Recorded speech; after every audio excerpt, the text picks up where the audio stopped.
What's going on, you guys? My name is Spencer. Thank you guys for joining into this camera bag review. I'm really excited. I love gear. I love looking at a bunch of different videos from different people, seeing what they use out in the field or in the studio. I think it's awesome. Gear is just awesome. So let's talk about gear.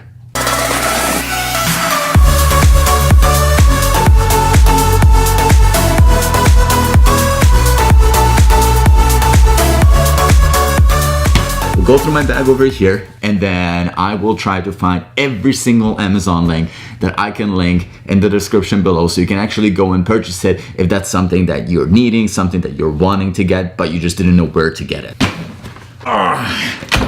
Here it is.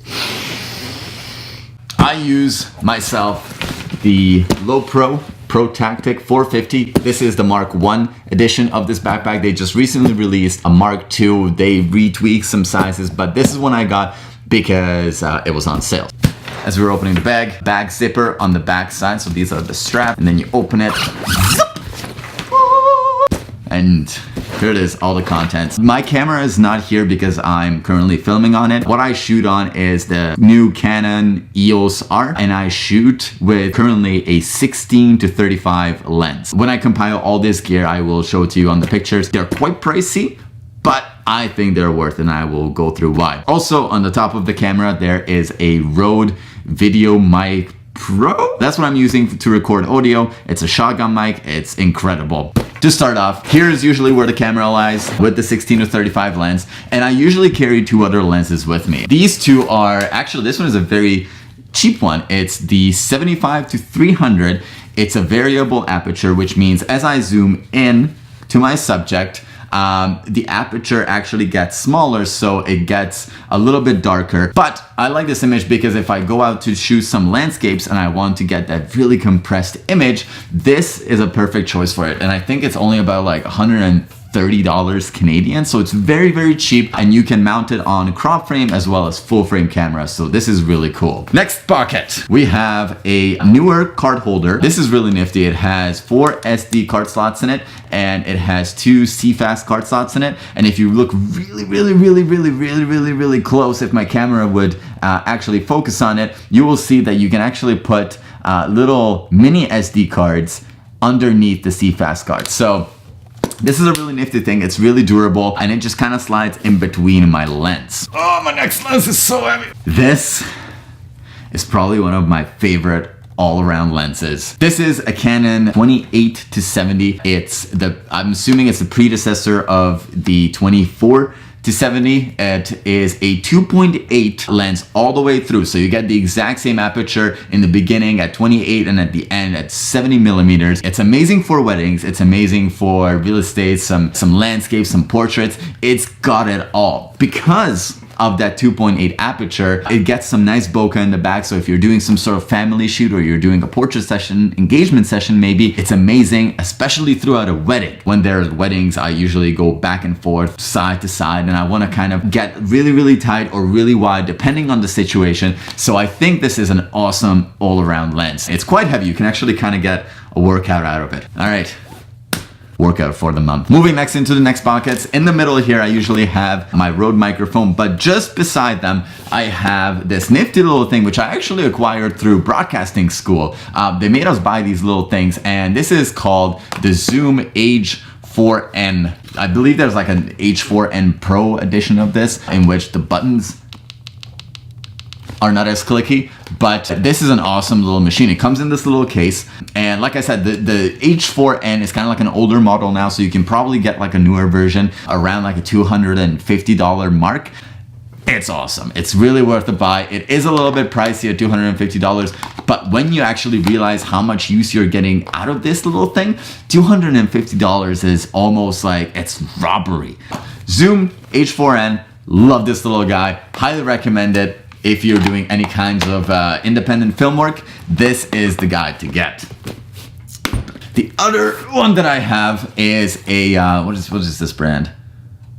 Comica. I really hope I'm saying that right. Comica made some lav mics. These are fully wired lav mics, and the reason why I'm not taking them out of the package is because there are 2 mics connected to one another to one jack, and they are 6 foot on each end of those lines. So it's an absolute nightmare to kind of tangle them back up. I don't want to untangle them, but as you unzip the little package, you can actually see that there are some mics in there and some like 7 years worth of wires. It's ridiculous.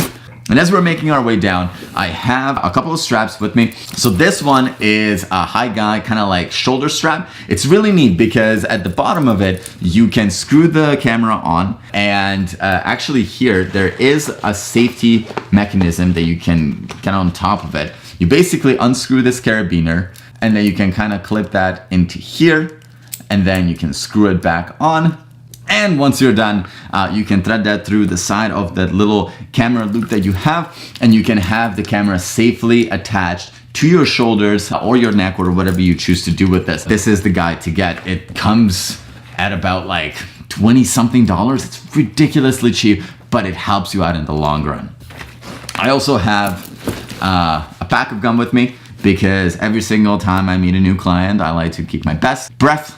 So pack of gum it is. I got this box and there's a very foreign writing on it and I hope it says something really, really cool. In this little guy, I have a prism to bend light. And some people really like to use it for pictures. Some people kind of despise them because it's a certain cliche look. I like to have it. It's about $15 on Amazon. You can get it and you can just put it in your backpack. And if you're using it, you're using it. If you don't use it, you don't use it. You can get a similar kind of effect using like a reflection of like a cell phone screen. But I prefer to use this crystal prism just because I like the look of it. I also have two of these guys. These are ND filters, variable ND filters.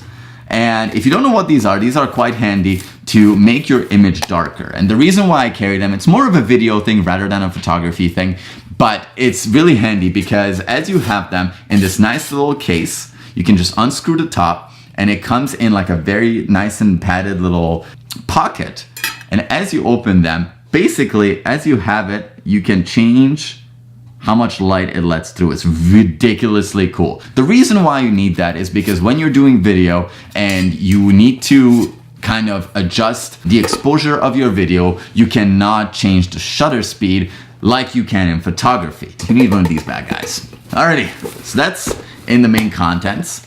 Just on the side here, the ProTactic comes with a very nifty little laptop sleeve, if I can find the zipper. It opens right up and you can put, I think, what it was originally made for was MacBook Pro. So you can put a 15-inch MacBook Pro in here, but a 15-inch or like a 15.6-inch something, let's say gaming computer, would not fit in here. So you won't be able to zip it up. I had to learn it the hard way and I had to go and return the laptop. So that's quite a bummer, but just pay attention when you buy it. You might want to get a 13-inch any kind of laptop, or you might want to get a 15-inch MacBook Pro if you have the budget for it. In this little pocket over here, I have two aftermarket batteries. I didn't really put like a lot of thought into it. I was just needed extra batteries and I didn't want to spend like $60 or like $80 on Canon branded batteries. Now, it's not recommended that you buy a lot of third-party batteries because they can mess up your camera and you don't necessarily want that, especially when you drop a couple $1,000s on it. But for me, they worked, knock on wood.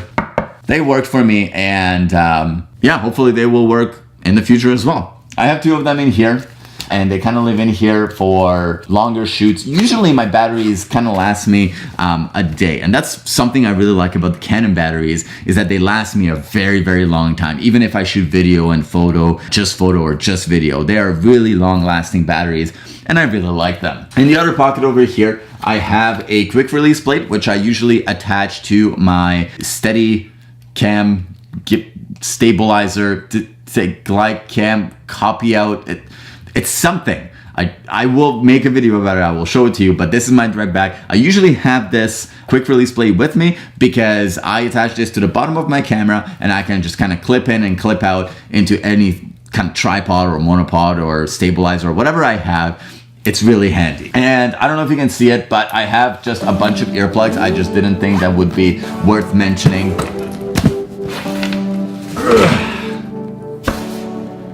Let's put out all the gear.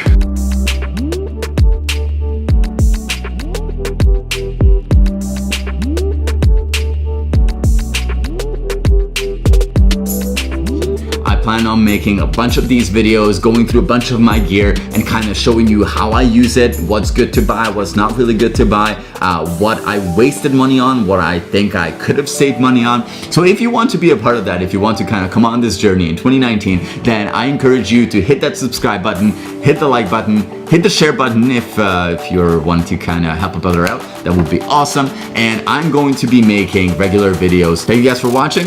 See you guys in the next one.